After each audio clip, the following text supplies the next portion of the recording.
Hey Run Junkies, most of us who have trained for an event have probably followed some kind of pre-made plan. Regardless of the distance for which you're training, it's not just a bunch of workouts thrown in a blender and out comes a goal-busting result. Most of the time we are using a well thought out plan that uses the concept of periodization, and that is what we are going to be talking about today, so you can start to understand the method behind your training plan's madness.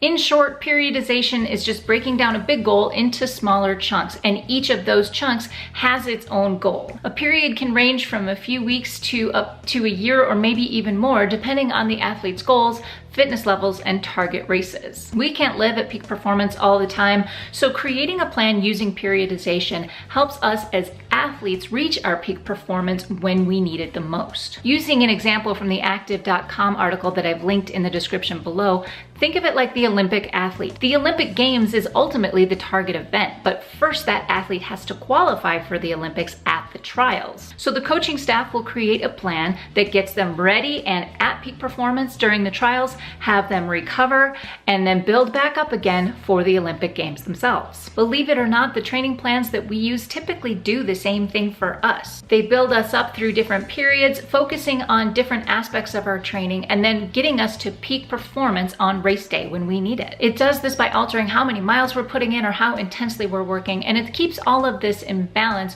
over a few weeks or even several months. There are several phases of periodization training, and depending on your sport, you may see more or less than what I've listed here, but these are typically the most common. First, we're gonna start with recovery. I'm going to assume that you've just done a big race or you're making sure that you're healthy before you begin your training. After a big race, you do need time to recover. The next phase of training is considered base training. This is a period of time, about several weeks, where you are just building up your cardio base. Most of the training is easy effort, and it's just getting your body ready to work harder in the next phase of training. There's a lot of volume at relatively low intensity to prepare you for the next phase, which is the build phase. The building period focus depends on what your goals are. For example, if you are doing a multi-day running event like Dopey Challenge, you will be working on back-to-back days of running. However, if you're training for a Boston qualifier, you as a marathoner are gonna work a little bit more on speed. The last phase is called the peak phase or taper.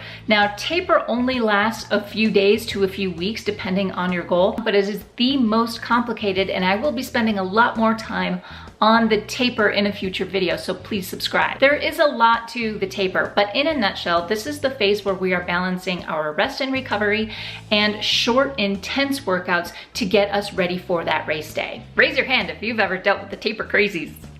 Different coaches have different methods of programming these periods, but this is the basic formula from which most coaches work. If you are self-coached, this is a great resource about periodization. There's a lot of great information in here. This is the Triathlete's Training Bible by Joel Friel. There is an updated edition to this book, and I've left an affiliate link in the description below. Yes, this is a triathlon book, but he does really explain what periodization is, how you can program your own training plan, and all of the ins and outs of the periodization process. If you are following a coach-made plan, I hope the information I've given you here has kind of given you a little bit of insight as to why they do what they do in their training plans. But that's it. My question for you today is this: did this help you understand your training plan better? And do you have any further questions? Please leave any thoughts, comments, and questions in the comment section down below, and give me a thumbs up as always if you like this video. Also, head over to gofindYourAwesome.com for more information